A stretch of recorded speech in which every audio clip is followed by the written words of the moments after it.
कांग्रेस के राष्ट्रीय अध्यक्ष मल्लिकार्जुन खड़गे ने बुधवार को लखनऊ में आयोजित प्रेस कॉन्फ्रेंस में कहा कि लोकसभा चुनाव 2024 के 4 चरणों में इंडिया गठबंधन आगे है और बीजेपी पीछे पिछड़ रहे हैं। 2024 के ये चुनाव देश को भविष्य को बनाने वाले चुनाव हैं। हमारे आने वाली पीढ़ी को भविष्य को सुरक्षित रखने में और उनके आरक्षण की हिफाजत कराने में है। एक तरफ अमीर और एक तरफ गरीब का जो फर्क है उससे मिटाने के लिए हम लोग एक होकर लड़ाई लड़ रहे हैं। दोस्तों, कांग्रेस के अध्यक्ष ने कहा कि संविधान बचा तो हक भी बचेगा।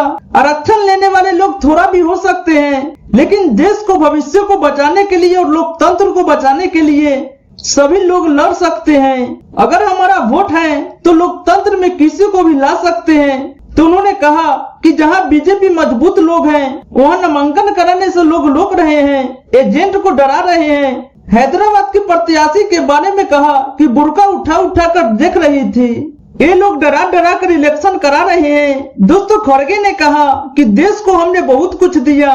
गांधी जी ने आजादी दिलाई, नेहरू जी ने लोकतंत्र की ढांचा बनवाया और बाबा साहेब अम्बेडकर ने संविधान तैयार किया।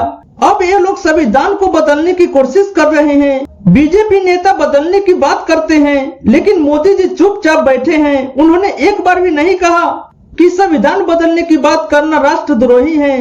दोस्तों, कांग्रेस के अध्यक्ष ने कहा कि हम लोग 80 करोड़ जनता को फ्री अनाज दे रहे हैं।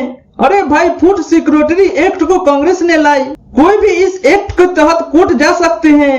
इसी के साथ उन्होंने कहा कि गठबंधन सरकार आए तो 10 किलो फ्री अनाज देगी।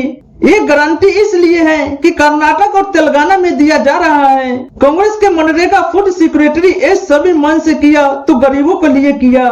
दोस्तों, बीजेपी पार्टी का रथ फंसा नहीं, धस गया है, इसलिए उनकी भाषा बदल गई। जो उन्होंने अपने काम पर वोट मांगा था वो अपनी भाषाओं में बदल दिए। नकारात्मक राजनीति का समय खत्म हो गया। देश की जनता बदलाव चाहती है। वो बदलाव 4 जून को आने वाले हैं। इंडिया गठबंधन की सरकार बनेगी। तमाम जनता और किसान बैठकर देख रही हैं कि उनकी मदद की खुशहाली रास्ते पर किसान जाए। उससे आय दुगुनी और कार्य कानून लाकर जो थार वाली घटना भी किसान ने भूला नहीं है। इनकी सरकार में लाखों किसानों ने आत्महत्या की है। बुंदेलखंड में सबसे ज्यादा किसानों ने आत्महत्या की है।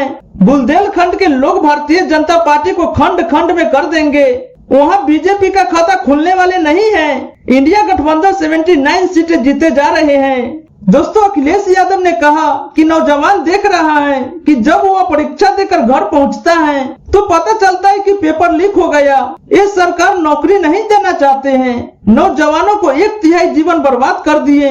बीजेपी का पूरा फायदा होने जा रहे हैं। किसान, बेरोजगार, युवा, गरीब, व्यापारी बीजेपी की पुरानी कहानी सुन सुनकर थक चुके हैं। उनके पुराने डायलॉग को कोई सुनना नहीं चाहते हैं। इस बार परिवर्तन होना तय है। इंडिया गठबंधन प्रदेश और देशों में सबसे ज्यादा सीटें जीतने जा रहे हैं। देश की जनता ही लोकतंत्र को बचाएगी और बीजेपी को हराने में कार्य करेगी। तो दोस्तों, आज का वीडियो यहीं तक समाप्त करते, फिर मिलते किसी नेक्स्ट वीडियो में। तब तक के लिए जय हिंद।